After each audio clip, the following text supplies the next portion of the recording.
অনেক লোভ টোপ আমাদেরকে দেওয়া হয়েছে, সবগুলো আমরা ঘৃণা ভরে প্রত্যাখ্যান করেছি।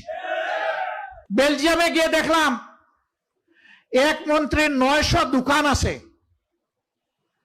আমি তো শুনেই আমার মানে বেহুশ হয়ে যাওয়ার উপক্রম। আমি বললাম যে ওই মার্কেটটা আমাকে নিয়ে যাও। বললো এক মার্কেটে না, অনেকগুলা মার্কেটে। এরা কোথাকার জমিদার, এরা জনগণের টাকা চুরি করে ওখানে নিয়ে দোকান কিনেছে। জুলাই স্লোগান ছিল উই ওয়ান্ট জাস্টিস। আমরা বৈষম্য চাই না, আমরা ন্যায় বিচার চাই। ন্যায় বিচারের জন্য বিচার বিভাগটা স্বাধীন হবে।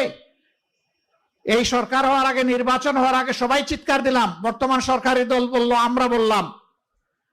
এখন নির্বাচন হয়েছে, এখন আর সরকারি দল স্বাধীন বিচার বিভাগ চায় না, স্বাধীন দুর্নীতি দমন কমিশন চায় না।